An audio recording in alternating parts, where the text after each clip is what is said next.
Previously on the Lobby USA, Noah Pollack from the Emergency Committee for Israel tells supporters how to describe the BDS movement.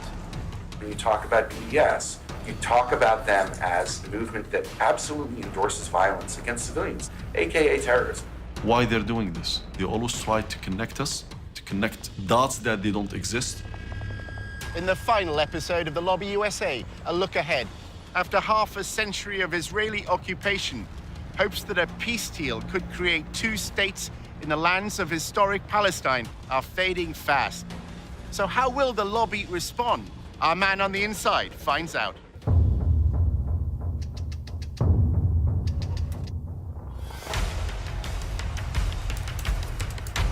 Using an undercover reporter, Al Jazeera's investigative unit infiltrates one of the most powerful lobbies in the world. Getting $38 billion in security aid to Israel matters, which is what AIPAC is doing. We examine how the lobby, led by AIPAC, the American Israel Public Affairs Committee, has secured unwavering support in Congress. Congressmen don't do anything unless you pressure them. And the only way to do that is with money. What the lobby is all about is to make sure that Israel gets special treatment from the United States forever. But after occupying Palestinian lands for half a century, the pro-Israel lobby is facing a new challenge. We called for a full boycott of Israel, divesting from it, and eventually imposing sanctions on it to achieve UN-stipulated rights of the Palestinian people. A movement to boycott, divest, and impose sanctions on Israel, BDS, was formed on American campuses. It seems to be achieving its goals. It threatens future American support for Israel. We believe in justice for all people. So that means the occupation has to end. Israel's Ministry of Strategic Affairs responded with a covert operation to defeat BDS. אתה צריך לעשות את זה עם הרבה מאוד עמימות. זה לא גוף צבאי היררכי שאם הרגנו את X, אז כל הגוף מתחתיו לא פועל. The Israeli government leverages Jewish organizations in the diaspora. Absolutely. It's a psychological campaign involving spying and smears. You discredit the messenger as a way of discrediting the message. Just stay on message. And what is that message? BDS is a hate movement. While our reporter monitored pro-Israel groups, he was asked to go undercover for the lobby. You're going into enemy territory. It's not for everybody.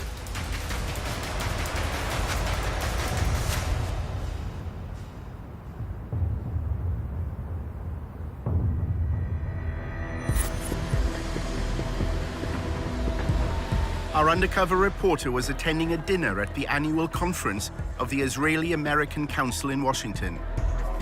He met an American involved in the Israeli government's anti-BDS campaign.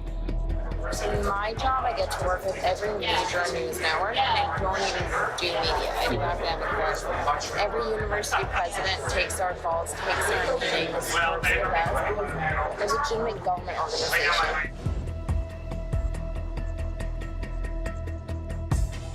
The discussion was dominated by the boycott, divestment, and sanctions movement. So many organizations focus on BDS, but for the most part, when it comes to BDS, we're very behind the scenes. I'm meeting with university presidents, faculty, students, but what they're doing is building relationships with local politicians, making sure that politicians know to turn to them when Israel-sensitive things come to the table. The three-day conference brings together the constellation of pro-Israel lobby groups in the US. On the surface, things seem to be looking good for Israel. Israel's booming. It's the startup nation. More venture capital is going into Israel today than at any other time in history. So why don't we just calm down, realize that BDS is worthless, it's losing, and ignore it.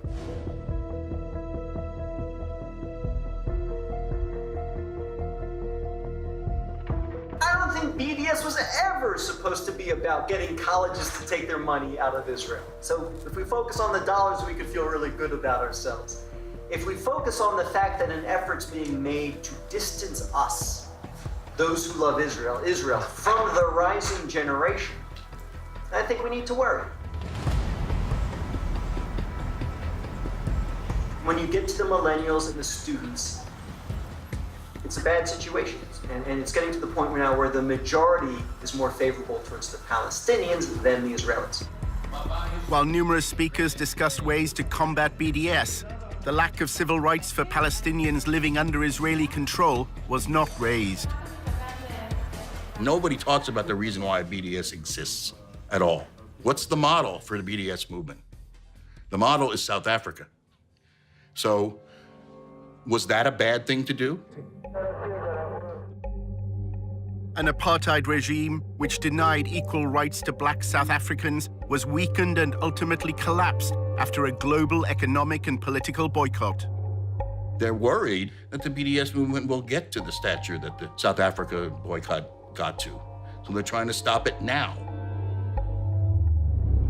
Imagine if the apartheid regime of de Klerk were able to have a lobby in America that it was a crime to support that boycott. Imagine that. For nearly 2 decades, Israel's occupation was portrayed as temporary, while both sides pursued what's called a two-state solution. The two-state solution. This is where the Palestinians get a state of their own in the occupied territories, i.e. the West Bank and Gaza. But there's a problem.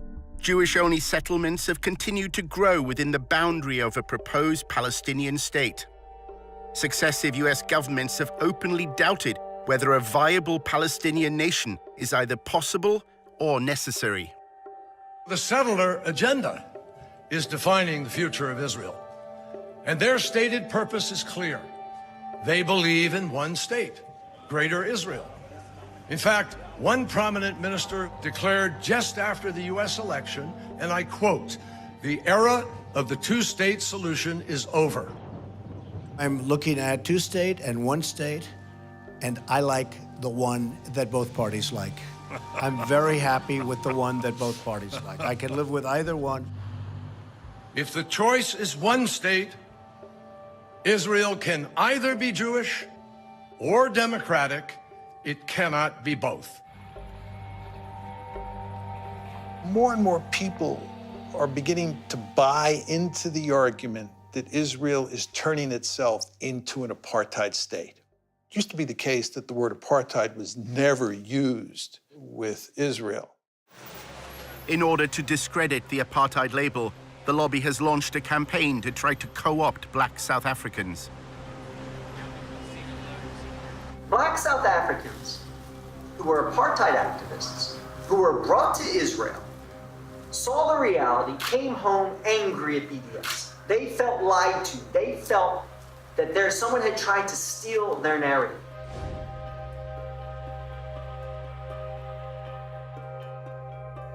This is an effective tool.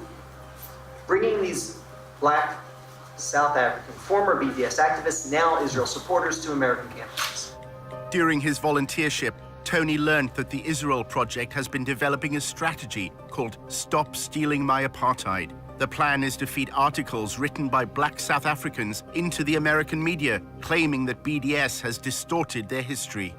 If you're disgusted by segregation in this country, if you're disgusted by South African apartheid, then you should also be disgusted by Israeli apartheid. Another workshop was addressed by Israeli diplomats from consulates in the US. Black Lives Matter had attracted particular criticism after voicing support for the BDS movement. It appears that Israel's diplomats may be trying to challenge the apartheid label by canvassing support amongst African Americans.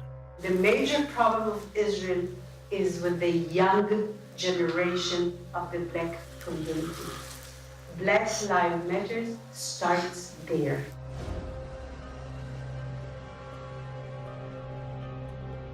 I had last week a dinner, sit-down dinner at my house for 40 people, which are considered the leadership of the black community, and it's very important people. They can be part of our doing an activity. Pro-Israel groups are trying to cultivate a new generation of black leaders that is pro-Israel by bringing them to AIPAC conferences on all expenses paid trips, by taking them on delegations to Israel. They're doing that because they're afraid of BDS and they're afraid of Black Lives Matter, which is this new struggle for Black freedom that also sees Black freedom as situated in a larger context. In 2014, Israel launched a siege of Gaza. In the same summer, police in Ferguson killed Mike Brown, and Ferguson rose up. And on the news at night, there would be both the latest out of Gaza and the latest out of Ferguson. There was solidarity that was expressed online with the Ferguson uprising. There were Palestinians who took to Twitter to cheer on the rebels of Ferguson and explain how to deal with tear gas.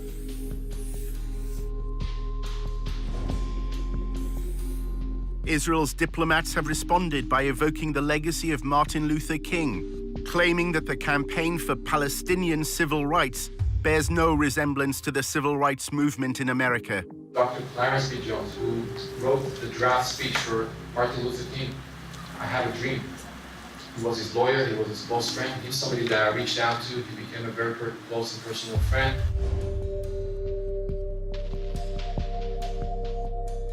Because of that relationship, he published 3 articles in the Huffington Post explaining why their agenda was hijacked.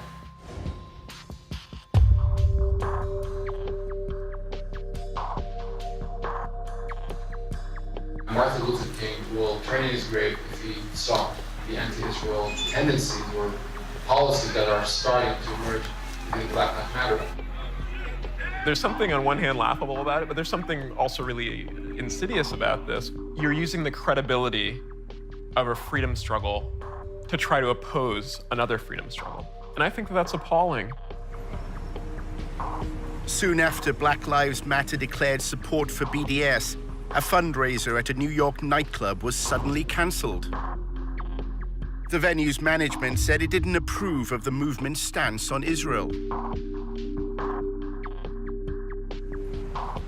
Tony was told by his boss, Eric, that the Israel Project was behind the decision. I don't know if you saw, but this club, ditched a Black Lives Matter event.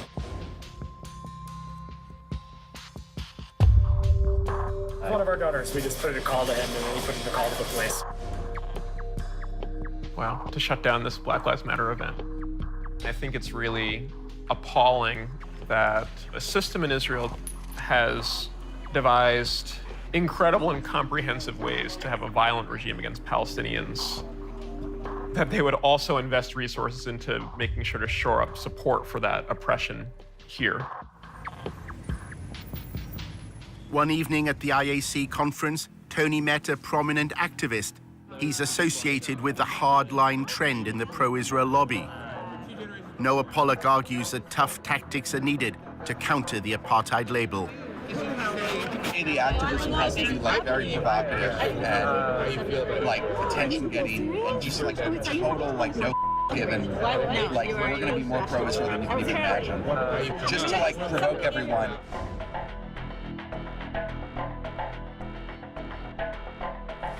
Pollock believes the American public, unlike those in Britain, will accept his gloves-off strategy. The majority of Americans are pro-Israel. Whereas we take the poll of Israel in the UK, it's just pure hatred of Israel. Your country, basically let half of Pakistan move in, So you have a different problem than we do here. Tony was told of a demonstration that Noah Pollock was organizing. A bus took protesters to an event organized by the pro-BDS movement, Students for Justice in Palestine. Hey man, I'm Tony. Marshall. Nice to meet you.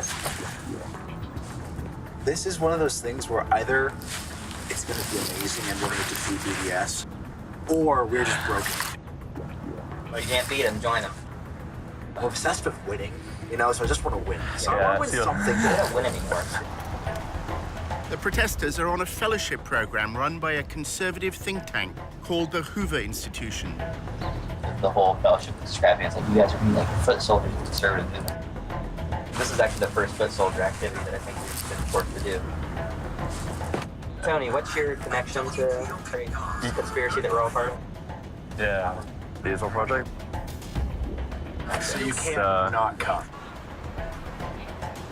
Their plan is to disrupt the National Conference of Students for Justice in Palestine. Marshall said that the pro-Israel protest had been poorly planned. It's a very fly-by-the-pants procedure. It was basically just like Noah Pollock coming and being like, look, there are these jihadis who basically support suicide bombing, and they're at a campus, and you have to stop them. A chance to shout at Arabs? As we're leaving, we mentioned to our boss yesterday that we're going. She's like, oh yeah, that's mandatory. You need to go. While they've been told they have to take part in the protest, not everyone on the bus is convinced it's good for their reputation. Do you know what my worst nightmare is? I'm actually not kidding. It's a photo of Dion and I together, and we're just like clearly identifiable. And they're like, "Oh, who are these like traitors who sold out to the Jewish conspiracy for money?" I'm like, "We did. We cost $50,000 plus benefits." As the bus leaves, they discuss whether there's any point in staging the protest. I'm just skeptical. Of using the protesting tactic against them? That's not our demographic. They don't like The reason protests work is when like the people involved really care about it and like want to be there. But then what are we supposed to do? Because they keep existing and they keep expanding. And no matter how many lawmakers come out against BDS, they keep growing. Well, no, you're right. Like, we should do something, but at the end of the day, like, the notion that the right is ever going to dominate any sort of campus protest is ridiculous. You can't just let them. No, I'm not saying that. I'm just saying And that's what happened. if I were a high-level Jewish doer, I would be like a little more realistic about expectations. So what would you do if you were a high-level Jewish? I continue to do what you're doing, which is focusing on the actual power structures that use power structures in themselves. Like, the reality is there's not a single college president in this country that would actually sign BDS. There is not a single... They all allow SJP to exist on their campus. Because of free speech, they cannot let them. So what are they supposed to do about it? When a protest is sponsored and organized by outsiders, but made to appear like a popular grassroots movement, it's known as astroturfing. So they did a really job of getting me excited to show up and protest. It kind of, the way you're putting it kind of sounds a bit like astroturfing. No, this is astroturfing. No, this is actually the definition. There's a bus. What does that mean? So it's when you set up things. It's the difference between grassroots and astroturf. You're taking corporate money and you're manufacturing the image of a grassroots movement with corporate money by basically paying people to appear as activists. It just shows how little actual grassroots power they have and how all of their power is at the top. It's not that astroturfing is wrong, it's just that like your astroturf has to be like committed. You shouldn't have fellows saying, like, honestly, this is bad for my political career. The bus arrives at George Mason University, where Students for Justice in Palestine is holding its national conference. But the protesters can't find the conference hall. We should just pull over and ask, hey, where are all the jihadis? The driver sees two students and stops to ask directions. One is wearing a headscarf. Oh, no. Come on. Really? We're like, back to DC! Back to DC! I believe the comment said. No. Excuse me? Do you know where the Johnson Center is?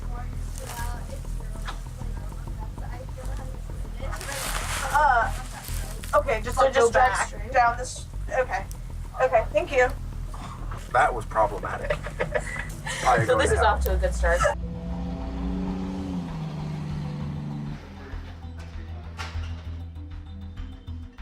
Students for Justice in Palestine really is a student-led type of organization focused around promoting the BDS cause. We have workshops on how to run a divestment campaign, finding intersections on campus, building alliances. Right now, Palestine has been essentially normalized on campuses. The bus finally arrives. Jen.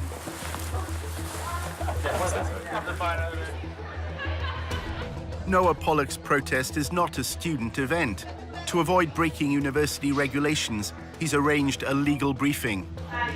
The SJP conference is on the 3rd floor, and we're going to go up and in a respectful and quiet way protest them.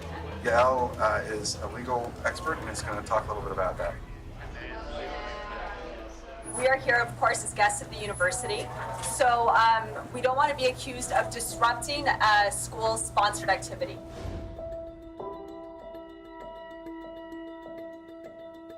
It is against the law to use abusive or violent language. So we're going to use peaceful, good language. If we see that they're doing anything that is bad behavior, don't engage, remain calm. If you do happen to speak with any reporters, just stay on message. And what is that message? SJP is a hate group. BDS is a hate movement. The only other thing you probably want to mention is that SJP endorses violence, terrorism, things like that. And you guys are going to be great. We're not there to provoke. We're not there to have any sort of incident at all. We're nice people. Tony's group of protesters then faced another obstacle. Wow, I don't know if you guys heard, we were stuck in an elevator. Yeah, I really like the area. With all the signs. They will shut us in an elevator. They had someone on the inside. That's anti-Semites. We start seeing groups of people coming towards us who don't seem familiar, and then brandishing Israel flags and then posters and signs. We have our people. Freed from the elevator, Tony joined the demonstration. No. We support democratic society, but if you don't want to, we denounce extremist groups. SJP, what do you think of this? You agree? Resistance? Child suicide bombers? How do you respond to such a wild accusation that's not grounded in anything and that's just designed to shift attention? Oh wait, we support suicide bombers. That's ridiculous. Before that, Social justice left supports radical terrorism. you don't want dialogue? We're here to talk to you. Turn your backs? You'd think if like they were gonna do it, they'd try to shake it up, mix it up with new accusations. We don't support radical Islamic terrorism in this country. We don't support suicide bombers. Cowards who kill children and women. They leave orphans. We don't support that. Kill babies in strollers. That'll bring peace. Yeah, Palestinian terrorists all over Israel. That would be it. Real baby killers, these terrorists. They kill women, they kill children, they don't care about anything. Rape women too, all the time. It takes a lot to hear this and not respond, and to turn your back to them and to not look back at them. Thank you, SJP. Good luck with your jihad. They were very frustrated at the fact that we weren't responding. They're saying, they're not even responding. They're not even responding. Look at how they wave a Palestinian flag at our country. Look at this. Despicable. These are the real basket of deplorables. These are the deplorables, people. They cower behind radical Islamism. They don't engage in dialogue because they can't win the war of ideas. There's no responding to our content, because there is no refuting our content. Our content is grounded in human rights, morality, ethics, international law. The staged protest had minimal impact on the students at George Mason University. But the headlines shared on social media tell the story Pollock wanted.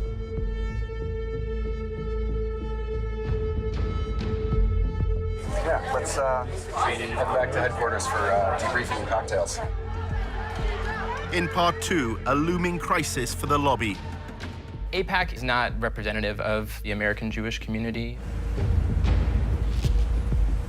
There used to be actually widespread public support for Israel in the United States. The foundation that AIPAC sat on is rotting.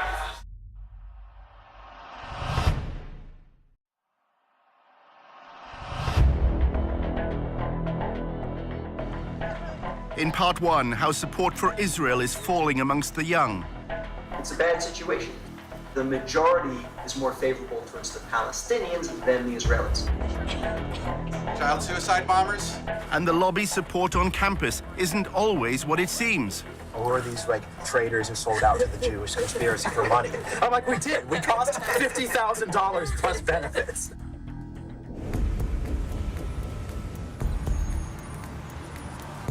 Tony went to see his boss at the Israel Project, which is known as TIP, for brunch. Eric told him why Jerusalem is a favorite hub for journalists covering the Middle East. One of the reasons why Israel's covered disproportionately is the overwhelming majority of journalists covering the Middle East are based in Jerusalem.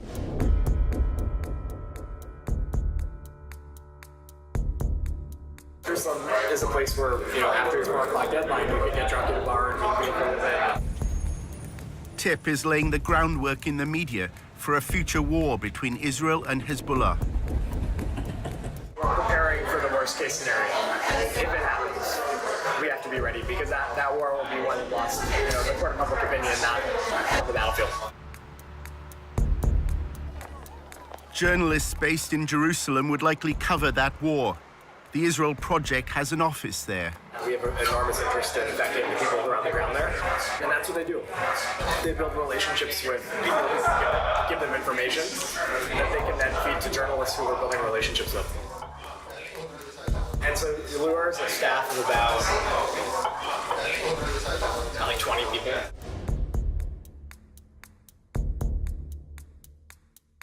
He was chief of staff of the Israeli embassy in D.C. for many years. He's a veteran of Israeli politics, but he was like spokesman for a bunch of government ministries. So he's got a real expertise in dealing with the press. He's an expert at making their jobs easier. So, for instance, we actually now, when there's a terror attack in Israel, our staff gets to the scene usually before the press does.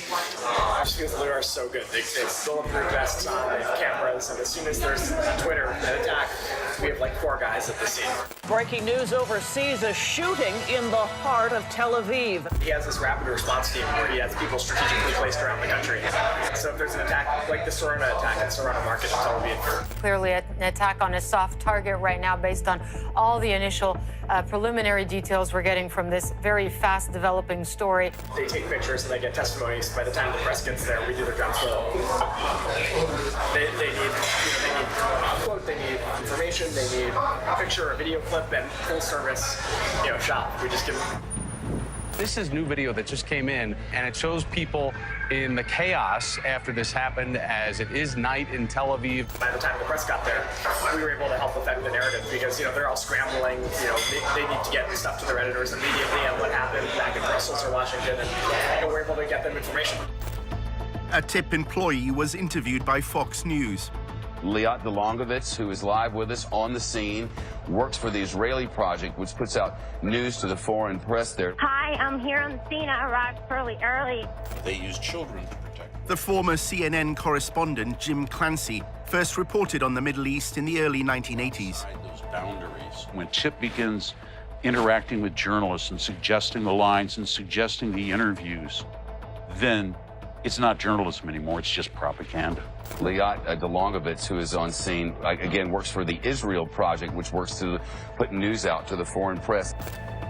During his volunteership at the Israel Project, Tony saw a letter to a donor explaining how TIP had assisted a journalist from CNN. TIP took Will Ripley on a helicopter tour, which seemingly impressed the reporter. Once you arrive in Israel, they come up with a series of things. They know you're in town. They have your number. You get the helicopter tour. That's fun. You get some video that you can use in your reporting. And then they sponsor trips like this one with special access to people that they know, and they can set it up. I visited the Israeli side of the border with Gaza and can tell you the tension there is palpable. Hamas leaders have stated that they are aggressively expanding their underground labyrinth of tunnels. This won't help. The safe room won't protect you from a tunnel attack. Not from that. It's a very compelling report, but it's based on an absolute lie. And there are even reports from some residents they are hearing digging underground. The premise of the report is that Palestinians are digging tunnels in order to come up into the bedrooms of Israeli children and to kidnap them or kill them or terrorize them. The document Tony saw claimed the TIP's influence created one of the fairest reports on Israel shown recently on a major broadcaster. For those living close to Gaza, it seems only a matter of time before it happens again. It keeps me awake at night. There isn't one recorded case of these tunnels being used to attack Israeli civilians. The report was presented solely from one side. The Israel Defense Forces say the average Hamas tunnel is 3 kilometers, nearly 2 miles, costing millions of dollars and tons of valuable concrete, resources badly needed by the long-suffering people of Gaza to rebuild their cities. TIP fully knows that if you're the journalist in Gaza who's doing a report with Hamas sources, your office is damn well going to require that you put in an Israeli voice to counter some of the things that are said there. They well know that if you are on the Israeli side doing a report with mostly Israeli sources, that same pressure will not be applied. You will be allowed to go ahead without trying to get the other side of the story. Why is that? That's because TIP is powerful, and they're going to hold journalists to account. Dedicated to changing people's minds. TIP's promotional video explains its role. We don't attack the media. We become a trusted partner and resource, bringing integrity and facts to the coverage. After an exchange of tweets concerning the Charlie Hebdo attacks in 2015, Clancy left CNN. He is unable to discuss his departure for legal reasons, but recalled instances when the pro-Israeli lobby exerted influence. The big media companies will tell you that, well, maybe they won't tell you this, but they have been harassed. If they had Palestinian journalists who knew the ins and outs of the Palestinian Authority, for example, they were blatantly told to get rid of them, that they weren't trustworthy journalists. Whatever a journalist reports, if it's not liked by whether it's TIP or people within the government, they will put pressure on the media houses, the big networks. TIP's online promotion claims it shapes the way Israel is framed in the international media. TIP changes the way thousands of media reports appear every year. And then we add platforms of our own, getting people talking, taking command of the conversation. This last week, but when I was there, I met with both Herzog and Netanyahu.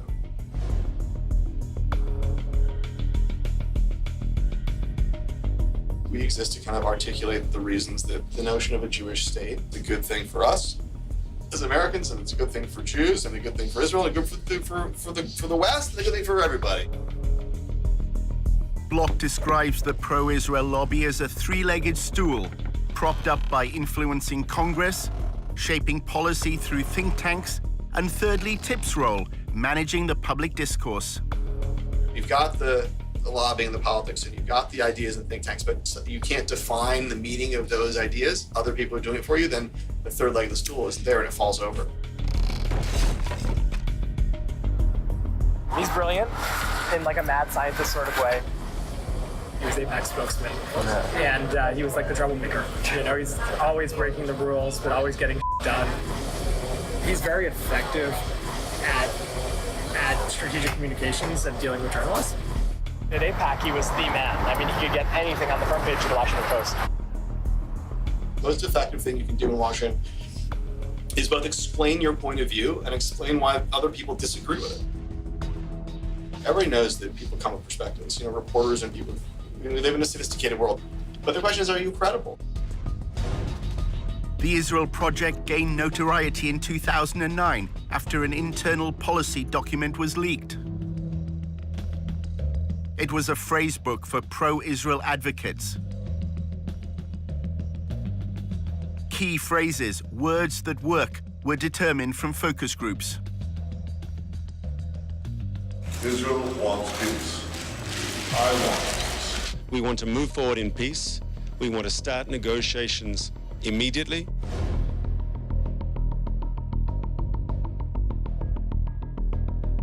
The Israeli Defense Forces acted against the launching of rockets by terrorists. They are shooting at our children, at our mothers, at our civilians. What for?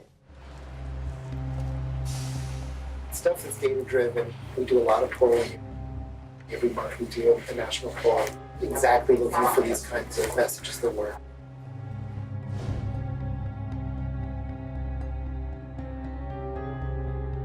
We know that people reproduce mostly from significant ones. So the headlines are very, very carefully messaged.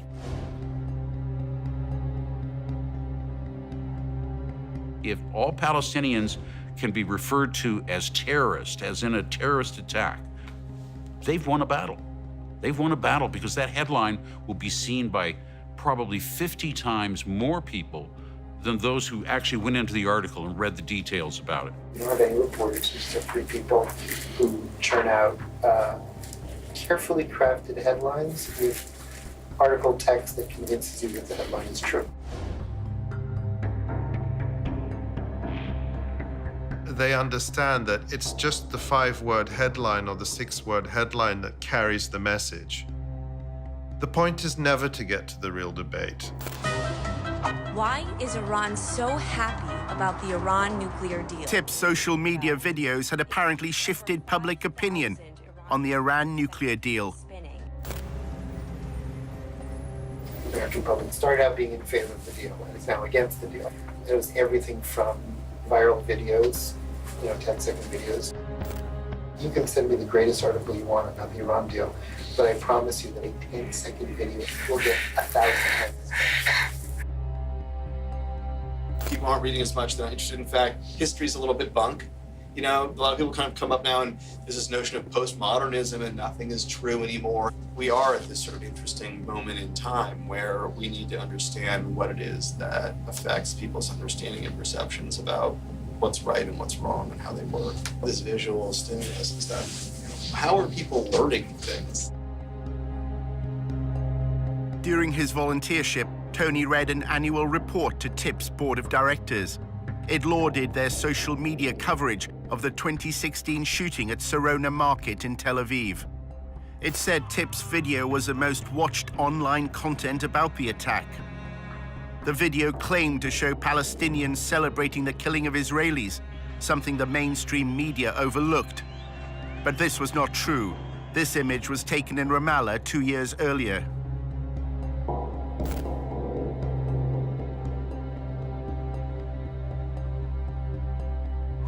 There are also other things that we do that are completely off the radar. When we work together with a lot of other organizations, we produce content that they then publish with their own name on it. The Israel Project is supplying what it calls white label, that is unbranded content, to other outlets. We're putting together a lot of pro-Israel media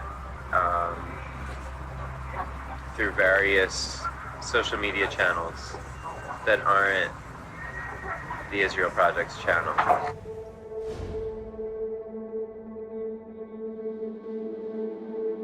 So we have a lot of side projects that we're trying to influence the public debate with.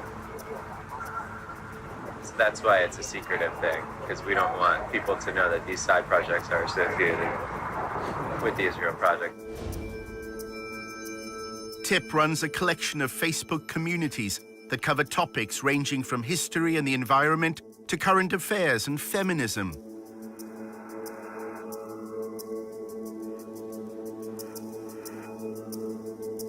But their affiliations to the Israel Project are deliberately vague. Why is it that they can't be connected to the Israel Project? I think it's because we want people to view them as objectively as possible.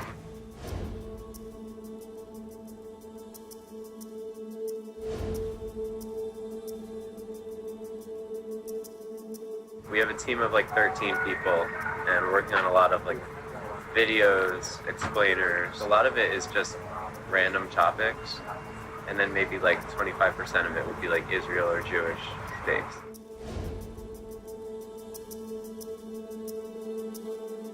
The Israel brand is increasingly toxic. So you can't sell Israel directly. You have to have sort of other hip stuff that's just very innocuous, fun, and then from time to time you're going to slip something about Israel in.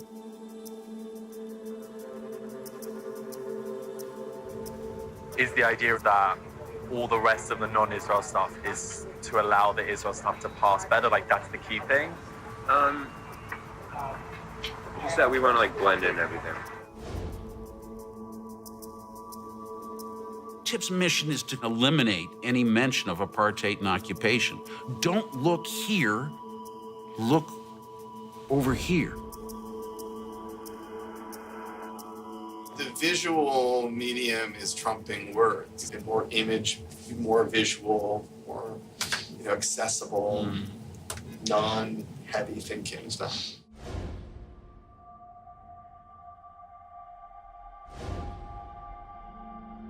Kittens are easy to sell. Apartheid is a much harder product to get people to buy. more and more people will use the word apartheid when they talk about Israel. The end result is that the lobby has to work extremely hard today and will have to work even harder over time to defend Israel. And of course, in part, this means doing everything that can be done here in the United States and in the West more generally to discredit the BDS movement, because the BDS movement is so dangerous to Israel. Tony had gathered that the lobby's concern with BDS was not its economic impact, but a much wider threat to the power of the pro-Israel lobby. The specific potential of an immediate boycott, that's not a problem. It's a bigger problem is the Democratic Party, the Bernie Sanders people, bringing all these anti-Israel people in the Democratic Party. Being pro-Israel is less of a bipartisan issue. And then, every time the White House changes, policies towards Israel change, and that becomes a dangerous thing for Israel. There is an actually important battle being fought on the campuses.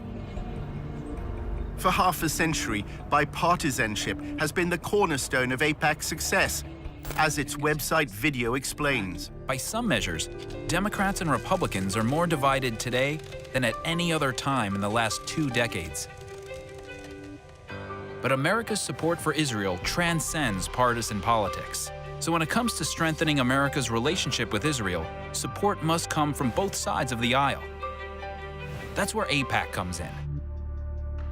What's begun to happen over the past decade is that support for Israel has begun to wither away in the Democratic Party. And in contrast, support for Israel in the Republican Party has begun to increase.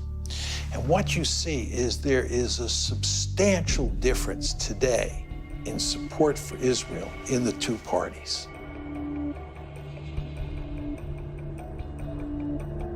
AIPAC has moved so far to the right that it's losing the young people.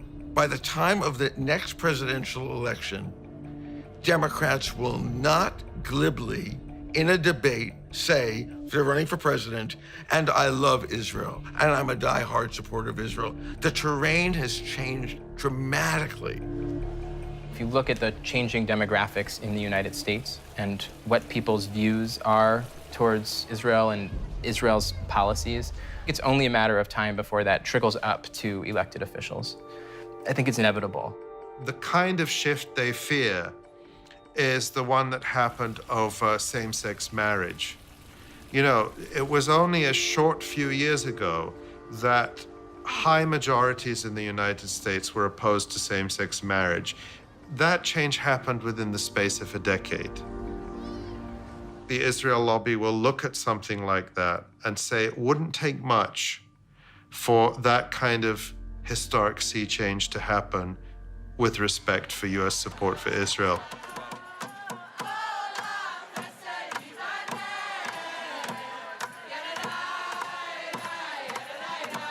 Outside AIPAC's 2017 annual conference, the first protesters were American Jews.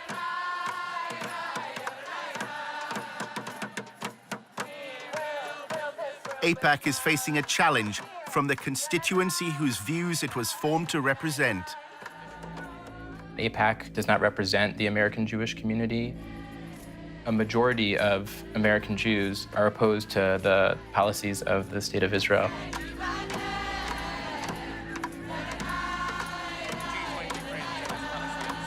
You do not represent the best of the Jewish prophetic tradition, and we here to bear witness to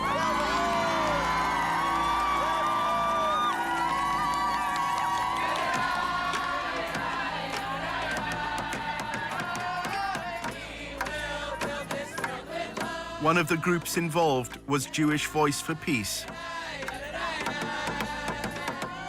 The work that Jewish Voice for Peace does is grounded in Jewish tradition, the most basic Jewish and human values that every single person has inherent worth and dignity and should be treated with respect. We then see what's happening to Palestinians, the occupation, the displacement, the inequality, and say we need to end those things. Or that they must attend You know, they're all crazy liberals. as far as I'm concerned, American Jews had one job, which was to preserve Jewish identity from one generation to the next. They failed. So I don't think they have any place to be telling Israel what's what.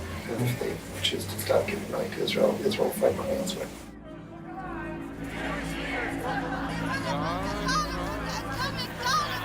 There were few pro-Israel demonstrators. Most wanted to project their strength through Israel's relationship with the United States.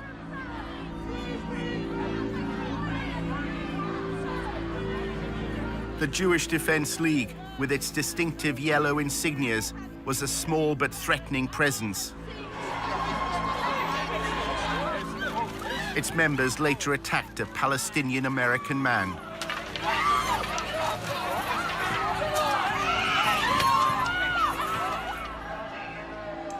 There's all sorts of survey data. For American Jews under the age of 30, only 32% said that a close attachment to Israel was important to them in terms of what it meant to be Jewish. The more and more young American Jews become aware of what the Israelis are doing to the Palestinians and how indefensible that is, at least in terms of Western values, the more difficult it will be to get those younger American Jews to feel a deep commitment to the state of Israel. I can't breathe!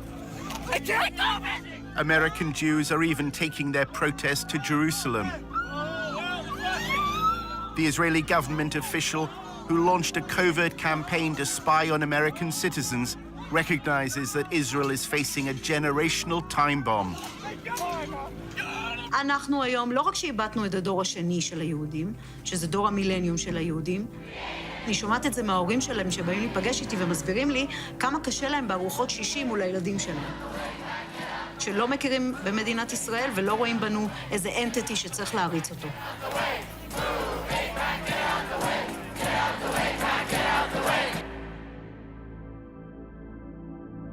During Tony's volunteership at TIP, his supervisor, Eric, said he's looking to a future when the pro-Israel lobby will be unable to rely on AIPAC's influence in Congress. He said they faced a major challenge and a big bowling ball was being hurled towards them. They needed to get on the bowling ball and start dancing.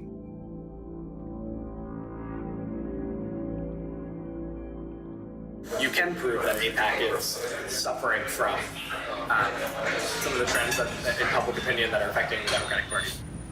AIPAC's support. It's slipping very, very quickly among Democrats. They're not going to be able to maintain the bipartisan support. So I always say that the foundation that AIPAC sat on is rotting. And there used to be actually widespread public support for Israel in the United States. And so I don't think that AIPAC is going to remain as influential as it is. I don't think AIPAC's the tip of the spear anymore, which is worrisome because who is?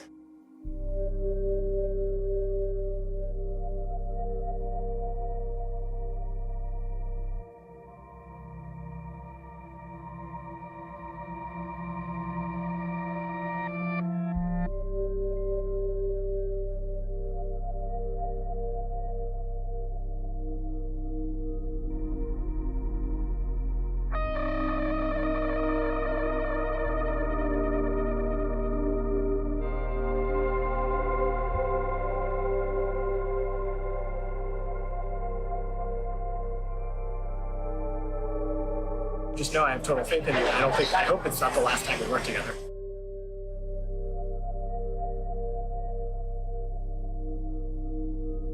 Full disclosure, I would love it if you came to work for me. I need someone who is like a team player, hardworking, excited, passionate, curious, well-rounded, well-spoken, well-written. You're all of those things.